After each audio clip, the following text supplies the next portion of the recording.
The story begins with a daring raid by the Red Clan on a mafia hideout. Under Makoto's command, the Red Clan members are currently gathering to launch a surprise attack on the enemy's lair. They used various strategies and cooperated to infiltrate. One disguised himself as a pizza delivery man to trick the guard into opening the door. As soon as the guard slightly opened it, the others, who had been lurking in the shadows waiting for the chance to ambush, immediately rushed out to cut the chain. Upon receiving the order, Yato instantly jumped down, launching a direct attack through the windows, and within moments had defeated all the smugglers. Their goal was not to seize territory or property, but to track down a specific individual, someone who had purchased weapons from this organization. However, the poor quality photo prevented the boss from identifying who the buyer was.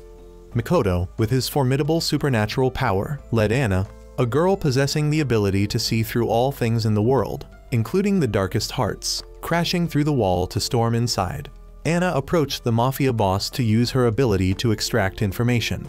However, the result was disappointing. The boss knew nothing about the person the Red Clan was searching for. With no reason to continue, the group spared the boss and withdrew.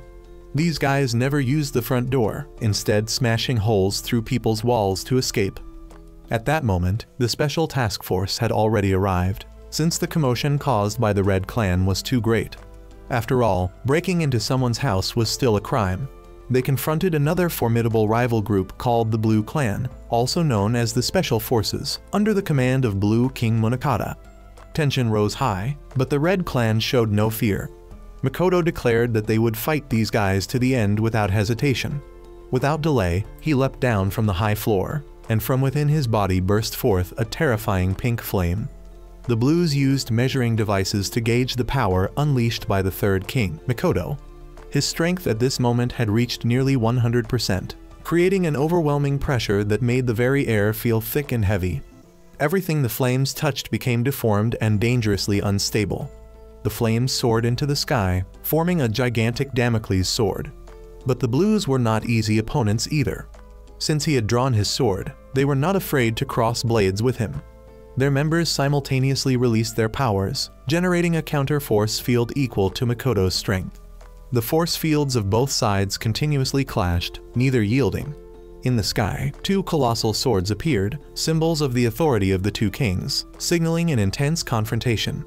In contrast to the harsh tension of the battle, citizens in the nearby city still lived peacefully, going to school and work as usual. Students of Ashinaka Academy were even transported directly to school by subway. Ashinaka was one of the most modern and prestigious schools in the nation, surrounded by high-tech products and even janitor robots.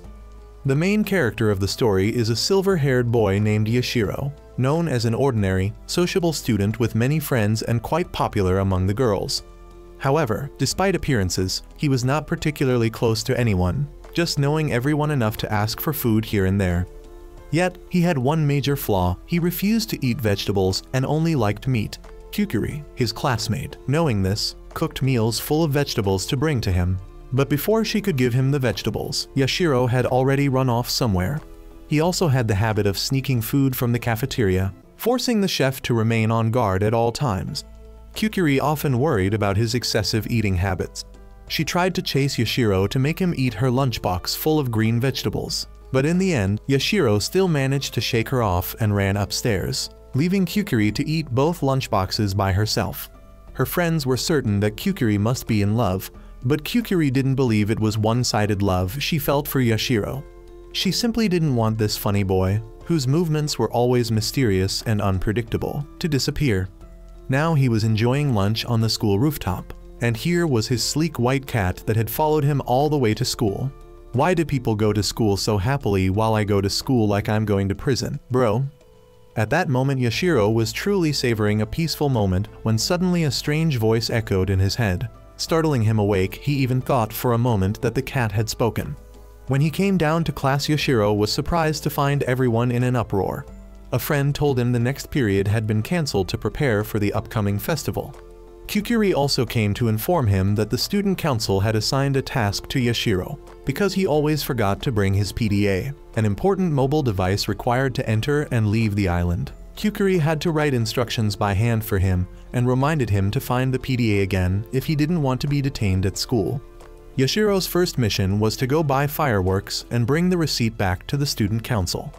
On the way, Yashiro was unexpectedly spotted by members of Makoto's gang. They recognized that he resembled the person the Red Clan was hunting and quickly reported it. Only a few minutes later, Yada, the Red Clan's skateboarder youth, appeared and swung a baseball bat at Yashiro. Yashiro instinctively dodged, still not understanding what was happening. Yada checked again and confirmed Yashiro was the target, which set the chase in motion. Yashiro weaved through the streets and hid on a pickup truck to shake off Yada, but not long after two others sped in on motorcycles and attacked, forcing Yashiro to get off and run into a nearby alley. The Red Clan members continued the pursuit relentlessly. In the alley, another Red Clan member was waiting and threw fire at him. But fortunately, a mysterious young man appeared, dispelled the flames, and with a superpower formed an air arm that sent Yada flying into the sky. This mysterious man quietly got Yashiro out of the encirclement. After escaping, Yashiro wanted to thank his savior, but the man pointed a sword at his face. The young man introduced himself as Kuro, retainer of King Ikijin VII. Kuro's reason for hunting Yashiro was his belief that Yashiro was the incarnation of the Demon King according to Ikijin's prophecy, Ikijin being a king with prophetic abilities.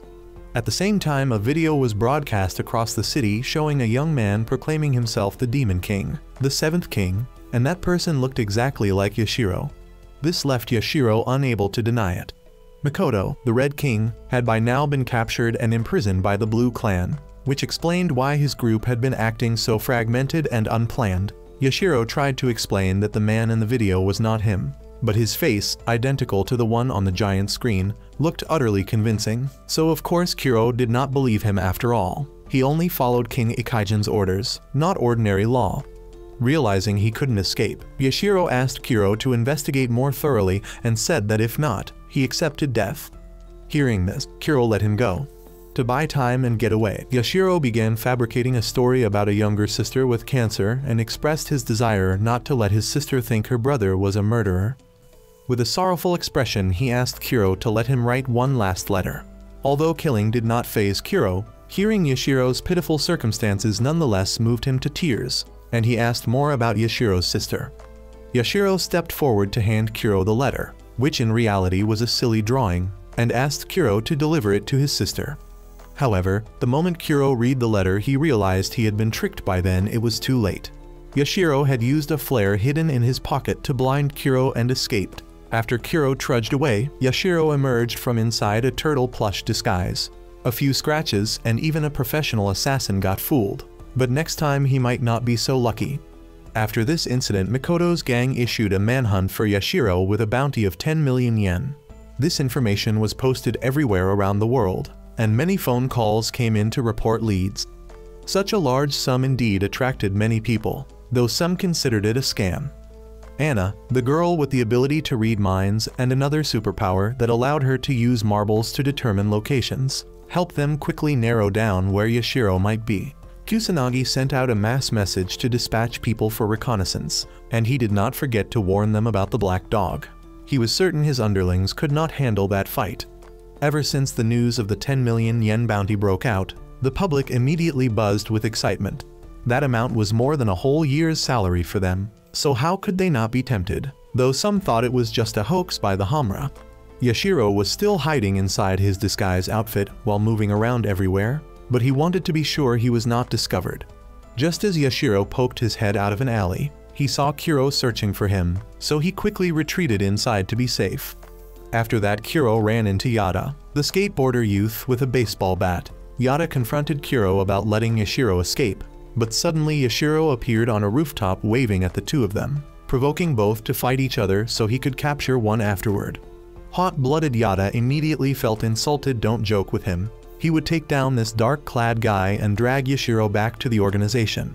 Yada charged at Kuro, but Kuro was no pushover. He manipulated his invisible hand to claw up the pavement and hurled a billboard and rubble at Yada. Yada was caught in it, but using the force to propel himself upward, he struck at Kuro, who dodged and countered by blasting Yada down to the ground. Kuro then continued chasing Yashiro, but when he reached the rooftop, he found no one there. Yashiro had once again escaped. At this time, Yashiro had returned to his dorm to hide safely. He lay restlessly on his bed, Thinking about the identity of the man who looked like him in the video, his life from now on would be filled with trouble. The cat he had brought back suddenly transformed into a naked girl lying next to him. She introduced herself as Nico. Seeing this, Yashiro's face naturally turned bright red. He wasn't a monk, after all. Soon the school day ended, and students not on the list of festival support staff were required to go home immediately. Since Kuro could not find Yashiro, he tracked him to the school by following the emblem Yashiro had dropped, but he could not get inside. He was about to use his power to blow apart the entire school when Kukuri appeared and asked what he was doing. Because Kuro looked suspicious and was acting strangely at the entrance, she curiously asked a few questions. Kuro immediately spoke Yashiro's name. Hearing that familiar name, Kukuri agreed to guide Kuro to Yashiro's dorm. Kuro seriously bowed his head in gratitude to her. There were not many people in this world willing to help others. His master had told him so, and thus he truly cherished those who offered a hand in his times of hardship. At this moment, Yashiro was bewildered by the sudden appearance of a naked girl in his room. He handed her clothes, but she refused to wear them because her nature was still that of a cat. Moreover, Nico had the ability to teleport. Yashiro tried to hand her a shirt, but she vanished onto the wardrobe. Kukuri's voice called from outside, and when Yashiro ran out, he saw she had brought Kuro along. Kuro greeted Yashiro politely and casually asked about his younger sister. He then used his power to fly straight into Yashiro's room and drew his sword. Yashiro scrambled to flee. Seeing that Yashiro was about to be killed, Nico stepped forward to block Kuro. Because he was still a virgin, Kuro shyly turned his face away at the sight of such a provocative scene, and at that moment Yashiro and Nico seized the chance to escape. Nico warped space and created an illusion that stretched the corridor into infinity to buy Yashiro more time to run. As soon as she left, the corridor returned to normal, and Yashiro had already climbed out.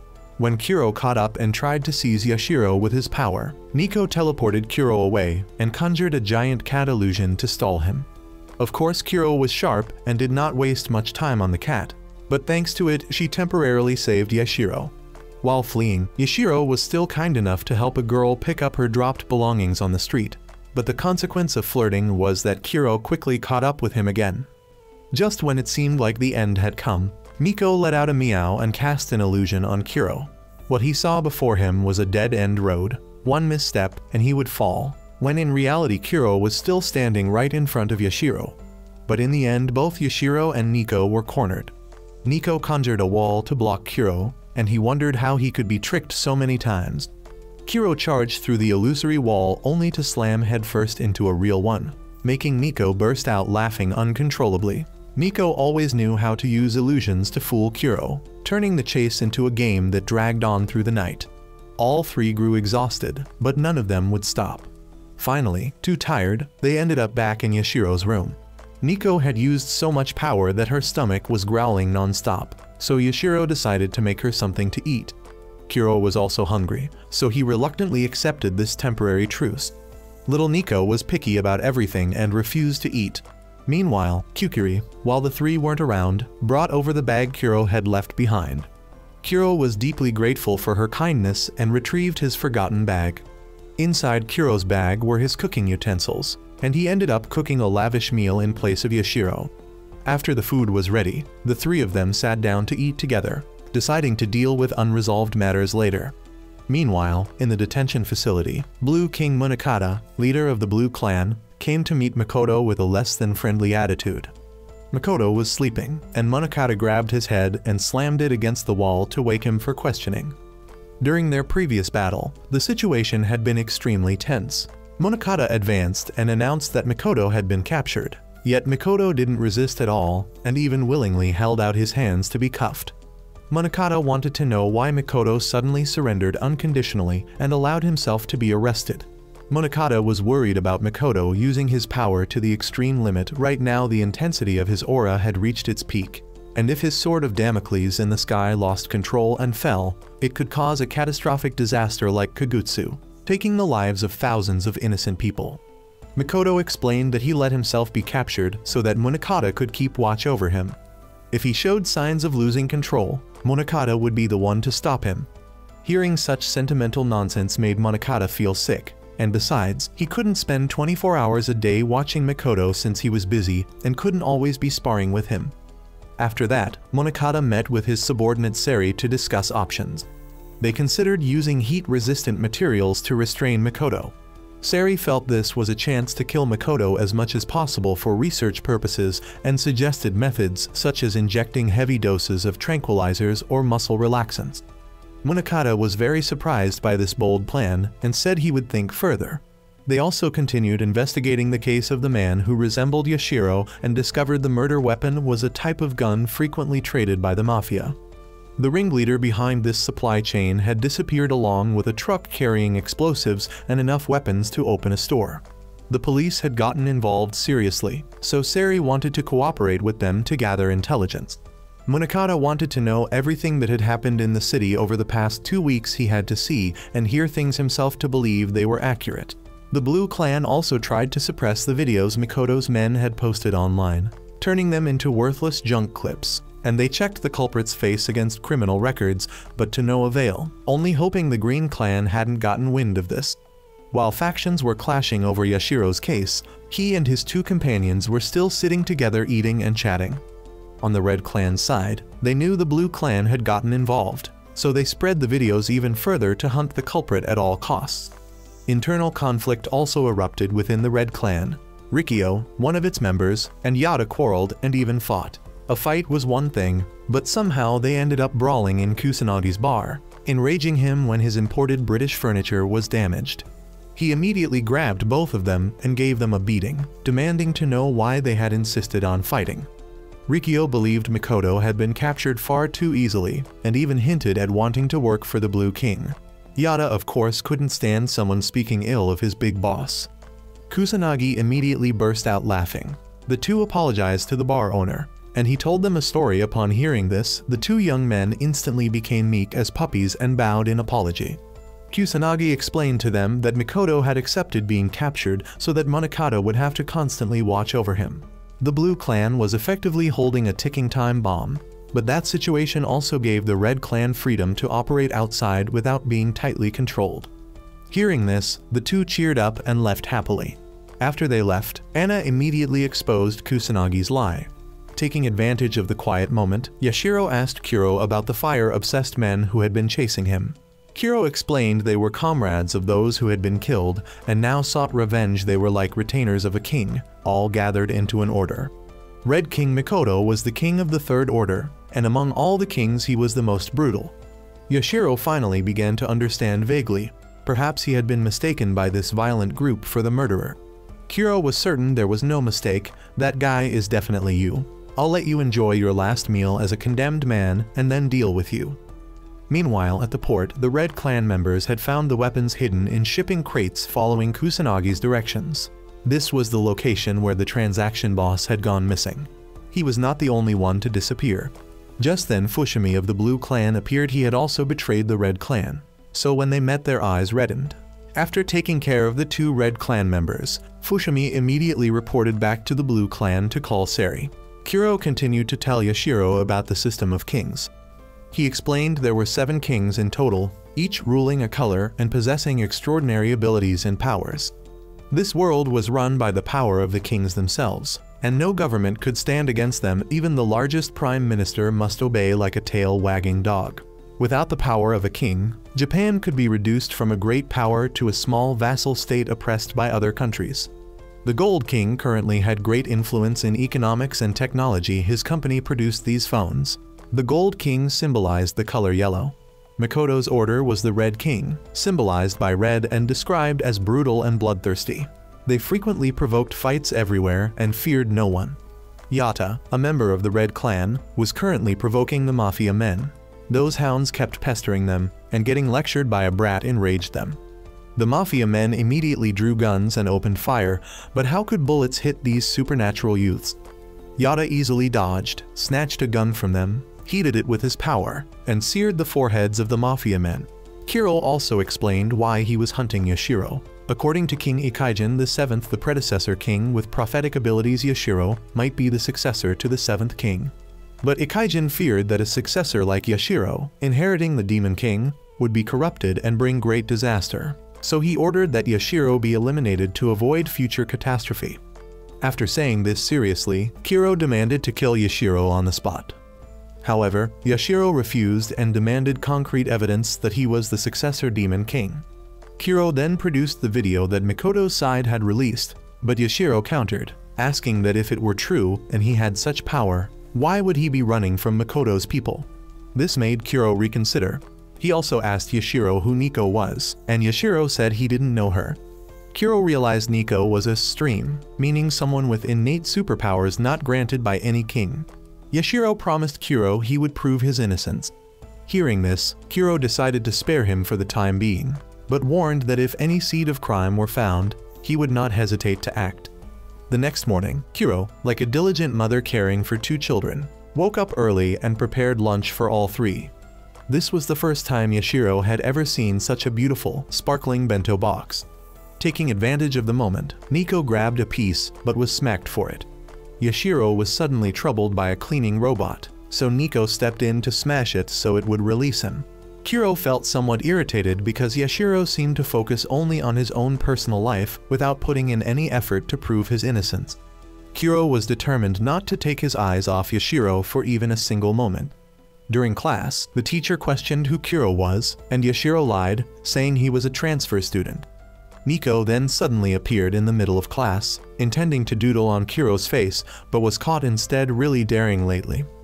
The teacher again asked about this unfamiliar student, and once more Yashiro said he was a transfer student. So now the class had 2 transfer students in one day. At lunch, Kukuri was surprised when Yashiro brought his own lunch, making her effort of preparing an extra box for him wasted. Yashiro seized the chance to flatter Kuro, calling it a love bento, which embarrassed Kuro so much that he drew his sword, ready to strike the shameless brat. Meanwhile, Nico had finished her own bento and decided to beg Kukuri for some, but immediately regretted it as it was filled with vegetables. Yashiro then continued searching for information, examining the blurry photo of the person who looked like him, but he could not confirm the identity. Earlier that morning, a classmate had also found the video and advised Yashiro to turn back before it was too late. Yashiro had to feign cluelessness to ask for the clip. At that time, the Blue Clan had discovered information about the criminal the Red Clan was searching for, and they had traced him to the school Yashiro attended.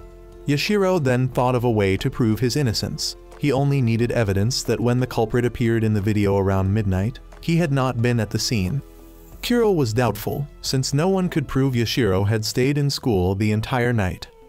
However, Yashiro remembered that many things had happened that night. Especially involving Nico, she had always been by his side, so she was sure he was a good person.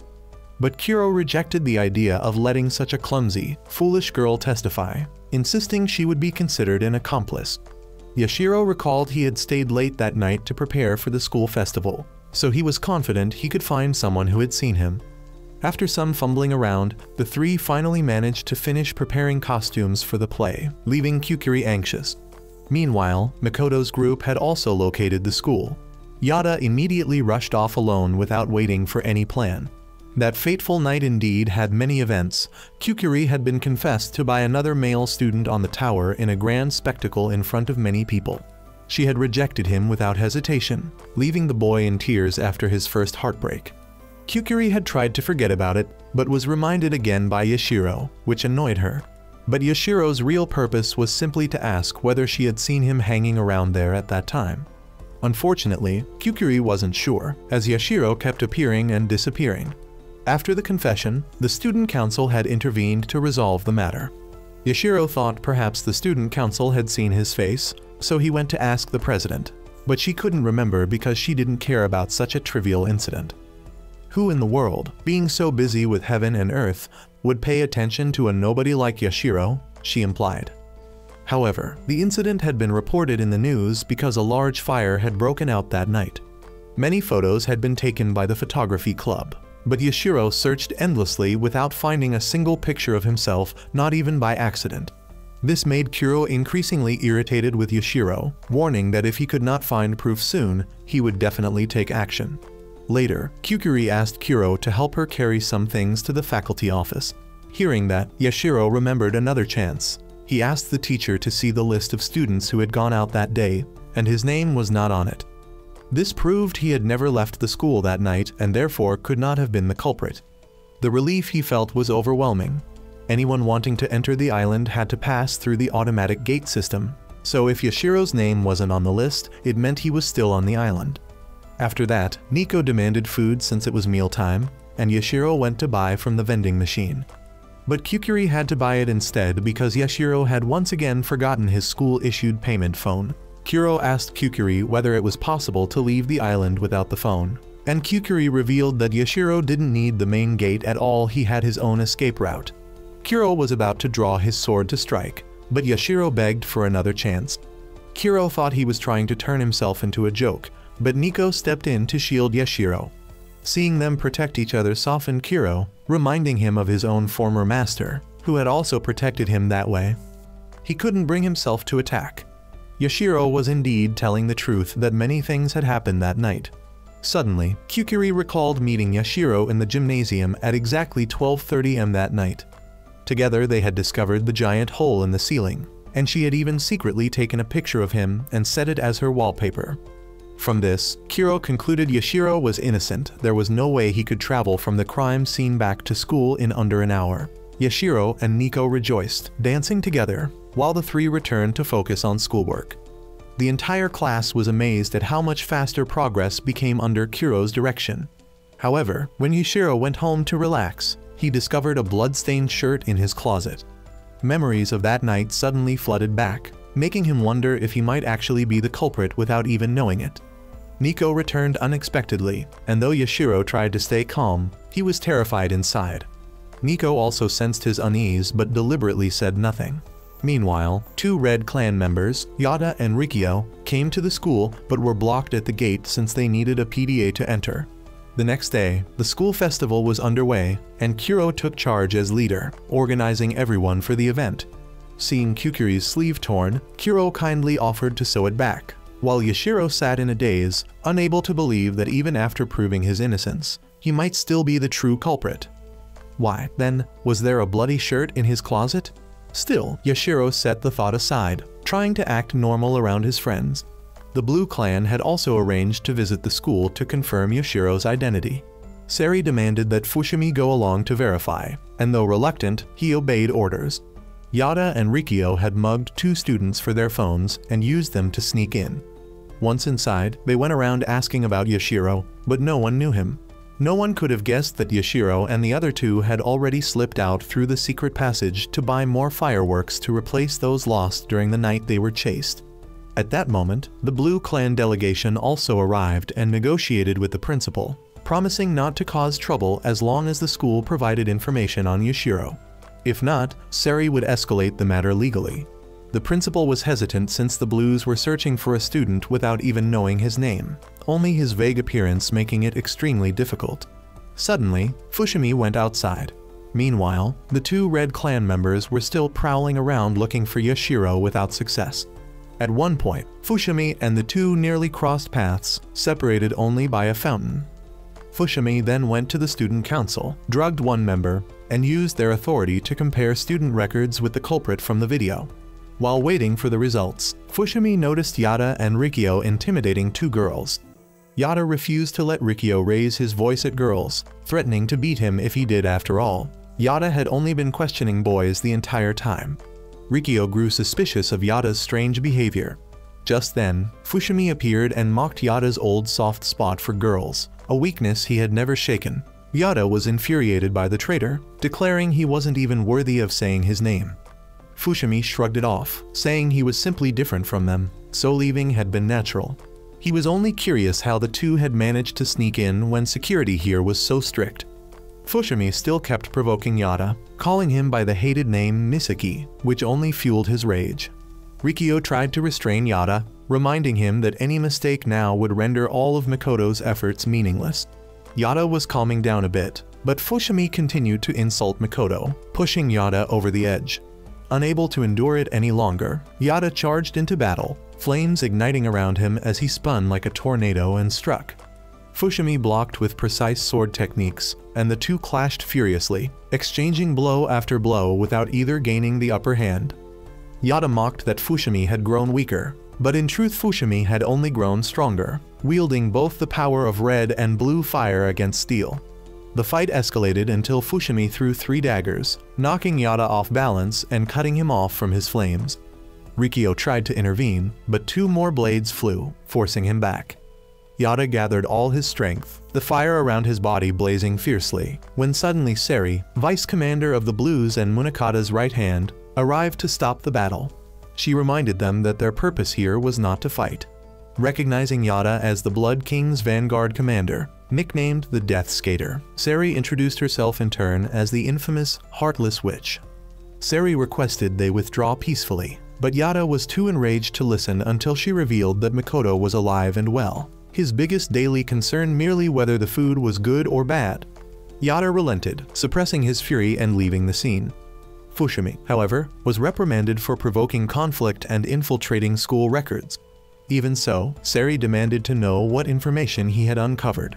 Before leaving, Yada decided to question one more person, this time determined to ask a girl so he wouldn't be mocked again. The one he approached was Kukuri, but she told him she didn't know the person in the photo at all. Fushimi, unable to locate Yashiro in the school's internal system, began to suspect the culprit was only disguising himself as a student. Meanwhile, Makoto had been plagued by strange dreams. In them, he destroyed places in a blaze of fire so intense it threatened to consume even himself. He even dreamt of the face of the one who had killed his comrade. At that time, Yashiro's group had stopped at a diner because Nico cried out that she was starving. But Yashiro remained distracted, trapped in the thought that he might truly be the culprit. Out of countless people, only one person had a photo of him. Kuro still hadn't fully cleared him as a suspect if Yashiro wasn't the killer. Then he had to discover who had framed him. As Yashiro looked around the diner, he noticed the walls covered in photos of regular customers. Even Kukuri's group had their picture up there, yet his own face was absent. The owner recognized him as a regular, but was equally surprised that no photo of him existed. At the same time, Seri visited Kusanagi. This time, she wasn't dressed in her usual stiff uniform, but styled herself as a refined lady. She was annoyed that Kusanagi had revealed her nickname, Heartless Witch, to that brat. But she hadn't come just to drink. Seri expressed concern about Makoto's growing power if he lost control again. The map of Japan itself might need to be redrawn. Kusanagi replied that this was exactly why Makoto had sought Monokata's clan. He simply wanted one night of peaceful sleep without worrying about the danger he posed. Kusanagi then shared about a friend he and Makoto had once deeply respected, now lost to them. 8 years ago, that person had been devoted to Makoto, wanting only to become his retainer when Makoto became king. Once, he had been beaten in the streets and hospitalized. Such was the price of being close to someone as powerful as Makoto. Makoto had stormed off in fury to confront the attacker, but the boy had instead asked him to scratch his leg. Strangely enough, the violent Makoto actually agreed, though he still punched the bandaged youth once afterward. During all this, Yashiro was still wrestling with his identity, his memories hazy and incomplete. Kuro suggested calling Kukuri to confirm, but Nico acted suspiciously, refusing to let him call, insisting they return and ask her directly. When asked why, she only replied that she didn't like it, then transformed into a cat and left. When Yashiro called Kukuri, she suddenly claimed not to know who he was and that she had never met anyone with that name. Her tone was not joking, which immediately caused doubts between them. Kuro grew more suspicious and wanted to return to the school to verify. Yashiro tried calling his home, but the operator reported that the number he dialed did not exist. He wondered if he had dialed incorrectly, or if he himself was lying. Kuro thought there was something wrong with his head. Flashing back to 3 years earlier, Makoto at that time was an unmatched king whose power was absolute. In the organization was a man named Totsuka, the very same Totsuka who had been killed. Within the Red Clan, Totsuka had been cheerful, lively, and kind, much like Yashiro now. He wasn't a fighter, yet everyone loved him like family. Though frail, he earnestly longed to become Makoto's subordinate, believing Makoto's strength was not for destruction, but to protect others. Makoto remembered how Totsuka constantly invited him out for Thai soup. After a few years, Makoto had ascended to king, and up until 3 months ago everything had still been lively and ordinary. Totsuka had many hobbies, and he had even just bought a new camera. He often played guitar and sang for everyone. Yet Tatsuka had been murdered right before their eyes only a week ago, leaving Yada in unbearable grief. Kusanagi had delivered Tatsuka's camera back to Mikoto. At that same time, Yashiro and Kuro returned to the place Yashiro once called home only to find it was just a sports field. Yashiro began doubting whether he was truly Yashiro at all, or if Yashiro had never even existed. The harder he tried to recall, the emptier his memory became. Despairing, he asked Kuro to end his life, for his existence seemed meaningless if no one in the world remembered him. Kuro prepared to strike, but then the words of his late master Ikaijin resurfaced, guiding him. Kuro decided that Yashiro had to fight to uncover his true identity. They had to unmask the secrets behind everything before making any decisions. Kuro would not allow himself to choose blindly when so much remained unknown. Yashiro was deeply moved by his words. Just then, the floodlights on the field switched on, and the Blue Clan surrounded them, ordering their capture. Kuro refused, so Seri commanded her men to draw their blades. Hiding nearby, Nico suddenly appeared and cast an illusion, transforming the field into a bustling city to help them escape. The Blues fell into confusion, but Seri quickly realized it was all an illusion. As Nico was about to lead the two out, Seri intercepted them. Kuro stepped forward to fight, declaring he would not even draw his sword. That blade was not meant to slay people like Seri. Even without unsheathing his weapon, he was able to fight evenly against her, forcing her into a tight situation. Fushimi immediately reported the clash to Munakata. At that moment, the Damocles sword appeared in the sky, shattering the illusion. From a distance, Munakata approached slowly, summoning his own sword while gradually unraveling the barrier. With a single stomp, he dispelled Nico's power, forcing her back into her normal form. Munakata explained her ability, recognizing her as a mysterious strain whose illusions posed an extreme danger. Kuro resolved to stay behind and buy them time. Nico agreed, dragging Yashiro away. Bound by his own code, Kuro refused to draw his sword. Munakata pressed him, trying to force him into an all-out duel. He didn't even bother drawing his own blade, instead attacking with the sheathed sword. Without a weapon, Kuro stood no chance against the king and was defeated quickly, left powerless. While fleeing, Yashiro suddenly stopped and looked back for some reason. Munakata had pinned Kuro underfoot, ridiculing him about his former master.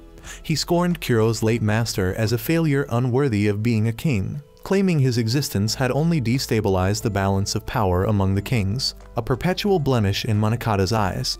And now Kuro willingly chose to become a pawn for Yashiro, believing he would be the new king. Munakata suspected that Yashiro might be a schemer, aware that Kuro would stay at his side until the moment of judgment, and thus Yashiro could simply use Nico to deceive Kuro, keeping him close as a protector. Perhaps they were all just pieces on Yashiro's chessboard. Even Kuro himself knew this, yet he continued. Kuro had been with Yashiro long enough to understand his nature. Suddenly, Yashiro turned back, unwilling to abandon his friends. At that moment, he apologized to Kuro for lying. He summoned the king's sword and released a strike. Yashiro's sword glowed white, his power equal to Munakata's. Munakata raised his hand to block, but could not. Yet it was all a feint, meant to give Kuro an opening to break through and escape. Soon he smashed the Blue Clan's defenses and fled outside. Seri ordered Fushimi to call the police. The three hid in an alley, though Kuro's condition looked poor. Yashiro revealed that the fight earlier had only been an illusion Nico created. Kuro explained that Nico's ability was not just to create illusions, but also to manipulate memory, inserting familiarity into the minds of others from their very first meeting. Yashiro's acceptance at school had been Nico's doing. She had altered his classmates' memories, and even his own. Now Yashiro begged her to restore his true memories so he could know whether he was truly the one Kuro was searching for. Kuro urged him to think carefully, but Yashiro was ready to take responsibility for everything he had done. Returning to the night in question, Nico had been in the equipment room when Yashiro fell straight from the sky into the school gym. She found him, and upon seeing his smile, she felt secure. Nico had claimed Yashiro, giving him a false memory and a name. When Kukuri rushed in at the sound, she saw Yashiro but had no idea who he was. Nico had used her power to implant Yashiro into the memories of his classmates and even into his own recollections. But that was all Nico showed him. Naturally, Yashiro wanted to see more. Nico wanted him to promise that if he saw the truth, he would not leave her. Yashiro promised, and she revealed that before that moment he had been kicked out of an airship and fell straight into the gym. Yashiro wanted to know who that person was. As he looked to the sky, the airship appeared again. The next morning the three of them stood in an open field, breathing in fresh air. Yashiro said that though so much had been false, the time he had spent with everyone had been real, and he treasured it. Together with his two friends, he returned to the bridge leading to the school one last time to say farewell, for it had once been a place he called home. He vowed to carry the memories of this place in his heart. Though his past was still unclear, he swore to uncover it as soon as possible. Kuro urged them to leave before the Blue Clan discovered their location. The three decided then to live freely, joyfully, and without restraint. Monokata's clan had already made capturing Yashiro their top priority. The difficulty was that Yashiro had two suspicious companions, and no one could have imagined they would escape even Monokata's grasp. They had even slipped past Fushimi, the greatest pursuer, leaving no trace on any surveillance maps. Monokata was certain they were not the type to back down easily. Suddenly Fushimi knocked to report that a search team had been attacked, their PDA stolen, and the victim identified the attacker as Kuro. Monokata understood this was a message and ordered Fushimi to check. Indeed, a slip of paper with a number 14 was found. Fushimi, Seri, and Monokata sat waiting in silence. At the appointed time Yashiro called. He had hidden his location so they could not trace him. Yashiro demanded that Monokata tell him who was on the airship, for that man was the true culprit behind Tatsuka's murder.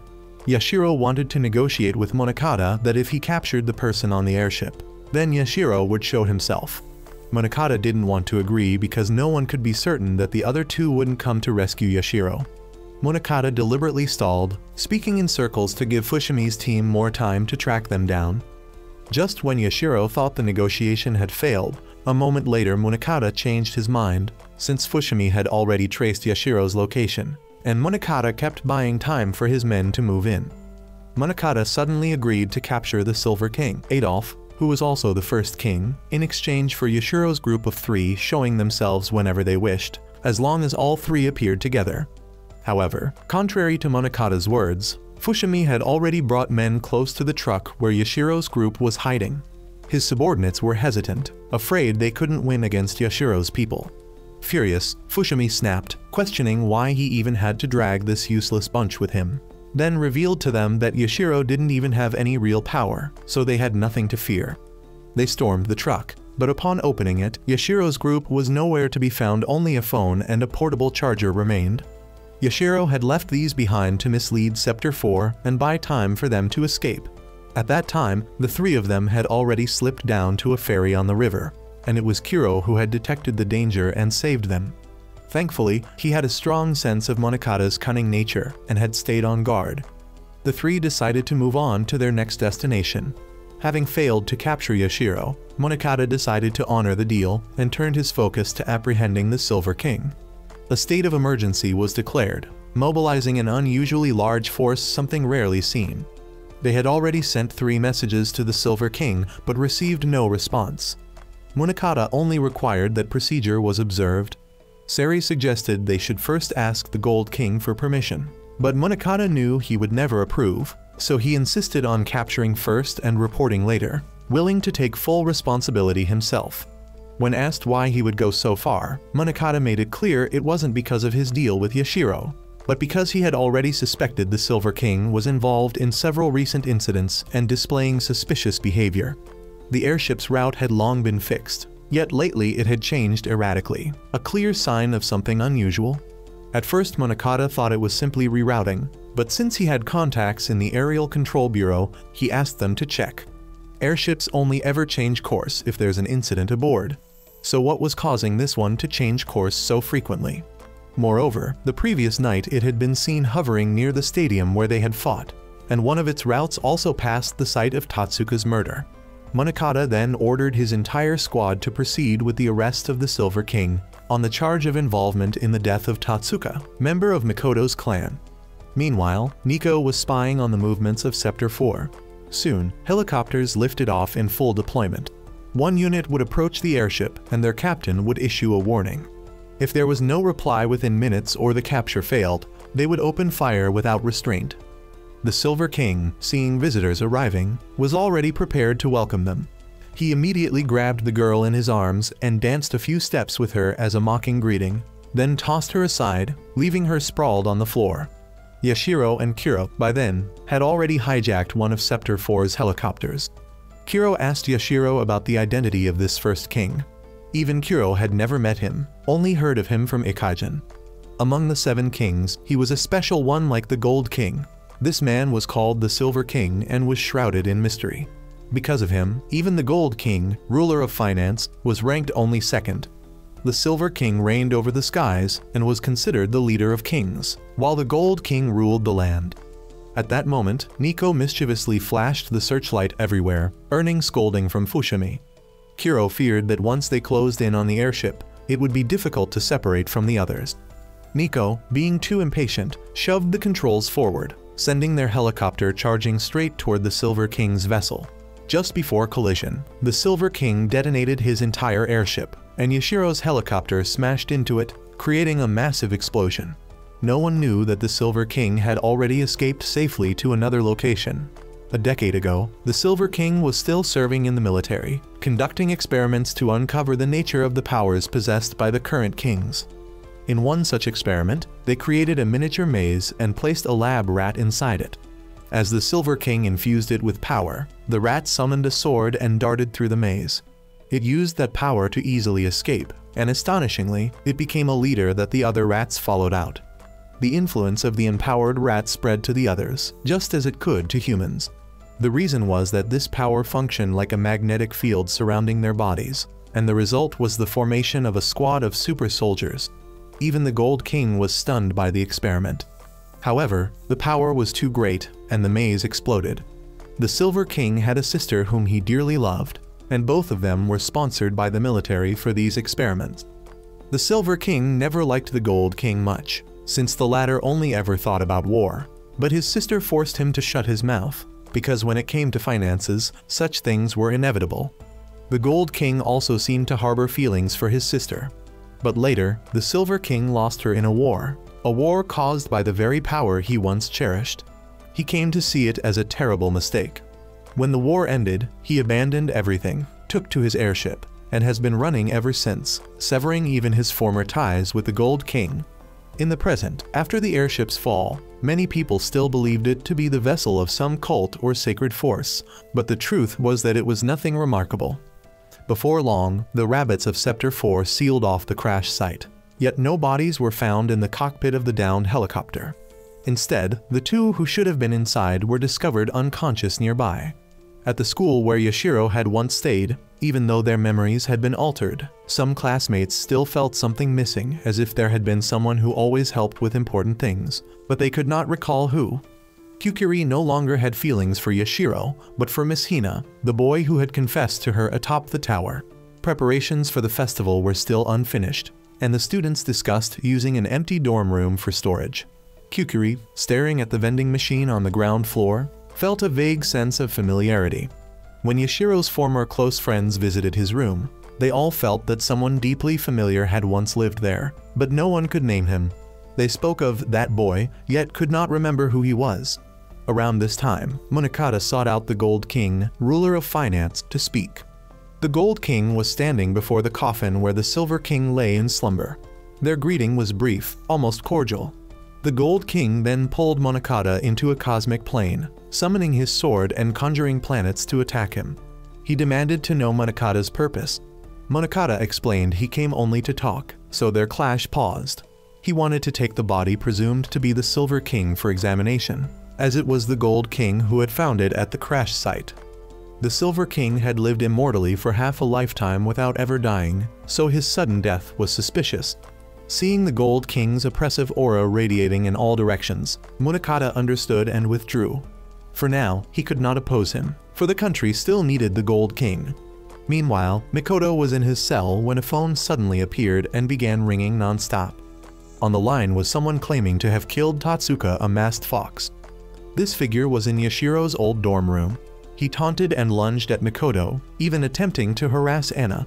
At the mention of Anna, Mikoto's eyes snapped open. Seizing the moment, the fox spirit hurled itself into Mikoto's body, trying to seize his energy. But what it never expected was Makoto turning the energy back on him, unleashing a colossal force that terrified the fox, forcing him to flee in fear. Makoto's power chased the masked fox back into Yashiro's old room, where it erupted into a massive explosion. Afterward, Makoto shattered his restraints and broke out of prison. Ana, sensing him, knew at once that Makoto was returning. His body blazed like a living flame, and he incinerated the prison, causing another colossal blast. Scepter 4 tried every means to stop him, but nothing worked. Sari mobilized the entire unit to block his path, throwing techniques at him, but Makoto's overwhelming fire burned through them. Her squad was crushed under his might, only spared worse damage when Fushimi swiftly drove his knives into the ground, diffusing the impact of the flames. Trembling, Fushimi reached for his sword, but his strength was already spent. Anyone who tried to stand in Makoto's way was blown aside and defeated by his power. Calmly, relentlessly, Makoto walked on because once he decided to move, no one could stop him. Outside, the entire Red Clan was already waiting. They knew this move meant Makoto had found the one responsible for killing his comrade. Fushimi, meanwhile, held back Scepter 4 from chasing. With his crew at his side, Makoto marched toward the school to confront the caller. Inside the school, Kukuri glanced outside and saw Makoto's sword of flame suspended in the air. A thunderous blast shook the campus as Makoto smashed through the security gate. Students panicked, screaming as the Red Clan stormed in. Makoto hurled a fireball that sliced the clock tower in two, freezing everyone in place. Kusanagi, holding a megaphone, assured the students that they sought only the boy from the video, that no one else would be harmed, and asked for cooperation. The gang split up to search. Makoto gave his orders, then headed off alone. Hamura members swore not to hurt the innocents, but their thuggish demeanor marching around with bats and pipes hardly inspired trust. Their arrogance left the students too afraid to resist, but also unwilling to help. Kusanagi told his men to improvise if anyone fought back, but absolutely to avoid harming innocents, no violence permitted. Scepter 4 forces arrived, so Kusanagi redeployed his people, tightening control of the gates. Ana worked constantly, searching for the intruder's location, but still could not find him.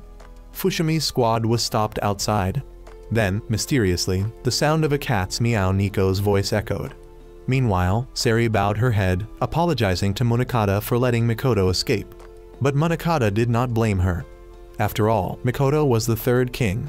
Munakata already suspected Makoto's purpose in coming. If the true culprit was another king, things would be complicated. The colorless king, the seventh king, was a bizarre existence, each generation possessing extraordinary, unpredictable power. The seventh king was like a joker in a deck of cards, uncontrollable. Munakata made no move to interfere because he knew the new colorless king, Yashiro, would inevitably face Makoto. Since both were dangerous, volatile forces, it would be best to let them destroy each other, leaving Munakata to profit as the third party. Suddenly snow began to fall from the night sky. In that moment, Ana climbed up a rocky cliff to reach Makoto, but slipped. He caught her, pulling her to his side, letting her rest beside him. To her eyes, people could only be recognized by color, and Makoto's color was the most beautiful of all. She had not yet found the hiding enemy, but believed that sooner or later, the mouse would fall into the trap, so there was no need to despair. At the school, Hamura had now completely taken control. Anyone who tried to escape was captured and forced back inside. Kusanagi warned Yada not to be so hot-headed. He knew Yada wanted to kill Fushimi, but told him to endure for now. Fushimi had once spoken of leaving to Yada. He said he was quitting because Hamura's actions were childish, and he had grown sick of their prideful symbol. This drove Yada into a frenzy, especially when Fushimi burned his Hamura tattoo with his own flames right in front of him. Fushimi mocked them for having special powers yet acting like bratty kids. Even now, whenever Yada remembered, the scar where that tattoo had been itched with rage. But without orders, he still could not move. Kusanagi then went to find Makoto to confide about Tatsuka in the past, and he realized that from the very beginning only Tatsuka had seen something different in Makoto and trusted him, while everyone else considered him a ticking time bomb. Kusanagi also never thought that being with Makoto and everyone would bring this much joy. Suddenly Kusanagi called Ana to go with him so Makoto could deal with his own matter, as he had a guest waiting not far away, and that person was none other than Munakata. The two had a conversation, and Monokata wanted Mikoto to withdraw his forces and leave Yashiro for him to handle. However, Mikoto still refused. Whatever agreement Monokata offered, he declined. Monokata believed that if Mikoto unleashed his power once more, a catastrophe would occur and thousands of innocent people would die. But Mikoto simply wanted to mind his own business and be left alone as it had always been. Monokata, still regarding him as a friend, asked once again if Mikoto was truly certain. Mikoto was completely resolute in his decision. Yashiro's group, at that moment, had just returned to their temporary hideout only to find it had been vandalized and burned down, with an unknown person having carved a hole through the floor. They had already heard the news about the school, and they knew infiltrating it would be nearly impossible since both the Blue Clan and Red Clan had locked down everything. At worst, the entire island could become a battlefield. They did not yet know what to do, so Yashiro thought of listening to the words that Ikaijin, Kuro's master, had left behind. However, Kuro believed that what they should do was already clear. They would go together to rescue Kukuri and the others, but to do that they first needed to find out where she and the others were being held. Miko did not want to go, but she reluctantly followed after Yashiro persuaded her. The next morning, Yada called Kusanagi to request reinforcements. Mikoto was still brooding over what Monokata had said the night before. He was unsure what orders he should give, but suddenly he stood up and left the room, surprising everyone. On Monokata's side, even the Blue Clan did not know what to do. Suddenly, black smoke was detected inside the school, and Monokata had no choice but to order his forces to prepare for action immediately. The students huddled together in fear inside the academy. Yada's unit had been ordered to wait right at the gate. Before they moved in, Sari commanded them to surrender and lay down their weapons, but Yada's unit of course did not listen. Sari instantly gave the order for her army to charge, and as soon as the Blue Clan entered, the Red Clan battalion was already waiting to engage. The two sides clashed fiercely. At that very moment, a series of strange explosions erupted around the academy. Monokata left the place to Sari to handle, while he alone leapt through the air. Just then, another explosion occurred. A Red Clan member was about to be crushed by falling rubble, and Monokata compassionately descended to shield him. But it turned out that man was a traitor who turned and stabbed Monokata. Monokata let go of all the rubble, indifferent to what would happen to himself and that man. Hearing louder explosions, Kusanagi thought perhaps someone had even brought out heavy artillery. Anna grew fearful that something terrible might happen. She foresaw that the entire place would soon explode completely, so she rushed to check. As she looked around, someone aimed and fired at her. Fortunately, Anna was not hit. Kusanagi tried to spot the sniper and discovered he was wearing a Blue Clan uniform. After the explosions, students fled in panic everywhere, buildings continuously blew apart, and Kukuri stood frozen watching everything collapse. Just as a brick was about to fall on her, Kuro appeared and rescued her. Yashiro ran up and reintroduced himself from the beginning. While they were happily regrouping, a voice rang out. Mikoto had already been waiting for the group there. News that Anna had been shot by a Blue Clan member had spread among everyone, pushing the conflict between the Red Clan and Blue Clan even higher. Sari was extremely worried about Monokata, but the battlefield left her no room for distraction. Yada rushed in to attack Sari relentlessly, but Fushimi suddenly appeared to block him. The two decided to settle their grudge once and for all. Mikoto could not understand why Yashiro, who had called him there, now intended to run away. The heat Mikoto radiated made it suffocating. But in truth, Yashiro was not the one who had called him. However, just saying so would not convince anyone, so Kuro stepped forward to fight and was easily knocked aside. Nico used illusions to distract Mikoto, but unexpectedly Mikoto stomped his foot and the illusion instantly vanished. The girl then slipped away, leaving the men to fight each other. Kuro kept striking to buy time, but no matter what he did, he could not push Mikoto back. Mikoto countered. Kuro dodged just in time and charged in for close combat. Mikoto disliked wasting time, so he transformed into a blazing red sun and nearly incinerated everything around him. No matter what Kuro did, it was as if he were swatting at a mosquito. Luckily, Monokata intervened just in time. Monokata, still carrying the young man who had stabbed him with the knife still lodged in his body, rushed in to block Mikoto, giving Yashiro's group a chance to escape to safety. Nico wanted to flee since they could not do anything to Mikoto, not even her illusions could work, but suddenly Kukuri saw Yashiro injured and wanted to check on him. When Yashiro approached, her demeanor completely changed, and she stabbed him with a shard of glass. It turned out Kukuri had been impersonated by the culprit. He was the one who had called Mikoto, shot Anna, and stabbed Munakata earlier. He would crawl into people's eyes and take control of one after another, and this time he took the chance to enter Yashiro's eyes. He wanted Yashiro to remember everything he had forgotten and kept rambling, urging him to fall asleep so he could easily control him. Yashiro heard Nico's voice calling, and seeing he could not take over, the fox-faced man returned to Kukuri's body and fled. Memories suddenly flooded back, shocking Yashiro. He lay down, gradually recalling everything, including the memories of the war back then and his story with the Gold King. Yashiro suddenly stood up. A surge of energy burst from him, forcing everyone to stop fighting and focus on him. A silver radiance spread across the entire area, illuminating everything. When the light faded, a sword appeared in the sky. Yashiro's sword had fully manifested, shining brightly across the heavens. The Gold King also saw and remarked that Yashiro really liked to surprise people. Kuro was terrified, not knowing what was happening. The wounds on Yashiro's body were gone. He reassured everyone not to worry, he himself was immortal. He was the Silver King, the first king, Adolf. Yashiro could be certain of one thing. He was now simply Yashiro who had been with everyone all along. The colossal sword in the sky vanished. Fushimi told Yada not to take his eyes off the battle. Both sides then returned to their furious clash. Mikoto and Munakata also did not want to miss the chance to fight each other seriously, so both drew their swords again to continue. Meanwhile, Yashiro had remembered everything. The previous colorless king had come to him and swapped bodies. He was interested in Yashiro's immortality and thus did it. After taking his body, he cast Yashiro off the airship. However, he only seized his body. His heart and soul he could not touch. Because Yashiro was the Silver King represented indestructibility and was immune to all interference. In other words, it was the colorless king who had used that body to kill Tatsuka. Afterward, he swapped bodies with the Silver King and shifted the blame onto him. Perhaps it was the shock of the body swap that caused the Silver King to lose his memory. And besides Yashiro, he had stolen many other bodies too. The power of the colorless king this time could even affect other kings, and Kukuri's body earlier had been no exception.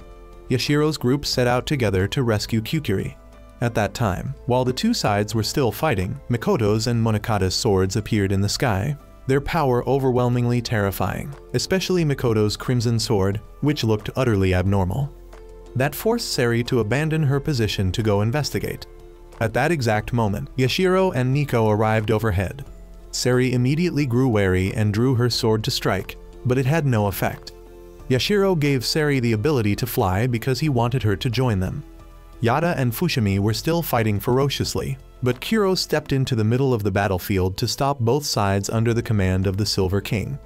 Anyone who dared to rush in would be cut down, but Yada shouted that both sides only obeyed their own king. Kuro asked if they knew the reason why Mikoto had occupied the island, and why Munakata was not going all out to stop Mikoto, and why the two of them went off to settle things while leaving their clans here to fight such a meaningless battle. But Yada and Fushimi did not listen and rushed to attack Kuro. Knowing that words alone would not get through, he dared them all to come at him and take it if you can. Meanwhile, Yashiro together with Nico and Seri charged straight to the room where Kusanagi was watching over Anna. Anna reassured him that Yashiro's group was not the enemy, putting Kusanagi at ease. Just then, the phone rang, and Yashiro asked Kusanagi to answer. The caller was none other than the Gold King, who requested Kusanagi hand the phone to the foolish Yashiro. The two had been old friends back when they conducted research together, so Yashiro asked the Gold King for help with a few things. At that moment, Mikoto and Munakata had just finished warming up and decided to fight seriously from then on. The colorless king, still inhabiting Kukuri's body, sat watching from afar to see how the two would annihilate each other. Yashiro finished explaining what he needed from the Gold King, saying he was the only one who had ever truly understood him, and then requested the next step, for the two vice commanders, Kusanagi and Seri, to withdraw their men and help evacuate the students. Since the colorless king's target was the kings, they needed to evacuate as quickly as possible. Yashiro was sure the enemy's power was not limited to what they had seen. Suddenly, the colorless king used telepathy to threaten all the students that he would seize their bodies and powers, forcing Yashiro to respond. He asked Nico to do him one favor. He wanted her to be the first member of his clan. Nico had long considered herself Yashiro's, so she readily agreed. The two combined their powers to send a message to every student. When Yashiro appeared, all the students were furious, blaming him for their imprisonment here. But some felt a strange familiarity with him, though they did not know his name. He told them it did not matter if they knew who he was. What mattered was that he knew and cherished every one of them as precious friends, that he would protect them and show them the way out. With this, Yashiro quickly located the colorless king and sent a message to him, a challenge to meet face to face and settle this once and for all. Afterward, Nico collapsed from exhaustion, having spent too much energy. Yashiro entrusted her to Anna and the two vice commanders to care for, wishing them luck before leaving. The colorless king, though shaken by what had just happened, regained his composure, waiting for the two kings to finish each other off so he could swoop in and steal both their bodies and powers to become the strongest king. But his mind kept fracturing as Kukuri struggled desperately to regain her consciousness and call for help. Mikoto and Monokata continued their duel. Mikoto, though injured in the hand, mocked Monokata for being too weak and pathetic, while Monokata retorted that without his glasses he was not yet fighting at full strength. The two still hated each other as before and fought even harder. Meanwhile, Yada and Fushimi, those two on standby, still could not overwhelm Kuro, but the mark on Yada's body had begun to react as Mikoto neared his limit. The two had once been friends who joined Mikoto's clan together, but now they only bickered instead of fighting in unison. A comrade arrived to pull them both back since most of their side had already withdrawn. That comrade even saved the traitor Fushimi, and Mikoto himself had long ceased to care about his betrayal. That was exactly why Fushimi had left. Yashiro then came to find Kuro, telling him it was time to deal with the colorless king. Kuro wanted to know if the plan would succeed, and Yashiro admitted part of it depended on him. Kuro complained that even as a king, Yashiro was still as irresponsible as before. Then, kneeling down, he thought Ikaijin would approve of him serving another king. He spoke his oath to Yashiro, vowing to serve him until his last breath. Yashiro disliked such stiff formalities among friends and told him to stand. The seventh king at this moment saw that Monokata had weakened, but he wanted to wait until Mikoto grew even weaker before seizing him, and then he could snatch up Monokata as well. And once again Kukuri resisted and cried for help from within her possessed body. Yashiro and Kuro arrived in time and demanded that he release Kukuri's body. He pretended to be Kukuri and pulled out a gun to secretly shoot, but Yashiro had a shield so he was unharmed. The seventh king threw out a bag of flash grenades and tried to flee, but was chased by Kuro, who struck him down to the ground. For the second time Kuro drew his sword and declared that the seventh king was someone who could never be forgiven. No matter how much he begged for mercy, and then turned to curses, Kuro still swung his sword. The seventh king turned toward Yashiro and flew at him to possess him. He thought he had consumed him, but Yashiro was no longer the same as before. He realized the seventh king had possessed too many times, to the point his personality was in chaos and he no longer remembered what he was. Yashiro absorbed and suppressed the soul of the seventh king. Afterwards, Kuro scolded him for acting recklessly with such a low chance of success. Yashiro asked Kuro to take Kukuri away, while he and Seri would handle the matter of the two kings, but Kuro would not allow it. Yet Yashiro was immortal, so he would be fine, and matters between kings must be settled by kings. Kuro left with Kukuri. Yashiro, however, was not at all fine, for he did not know how long he could control the seventh king. Yashiro did not want the two kings here to end up like him, and the Gold King of the past split onto separate paths. Meanwhile, the students had evacuated outside, not knowing where Kukuri was. Some believed she was with Yashiro, so she must be safe. Fushimi and Yada returned, and Yada was furious that their boss had been left behind. But since even Anna could do nothing, they could only pin their hopes on the kings, for this was the first time 4 kings had all appeared to battle. Yashiro stood between the 2 kings and was gradually being overtaken by the 7th king. He asked Mikoto to quickly finish off the 7th king, for that was what he had wanted to do from the start. Mikoto did not miss the chance and struck Yashiro straight through, unleashing a massive burst of energy. The power of a dying king exploded with tremendous force.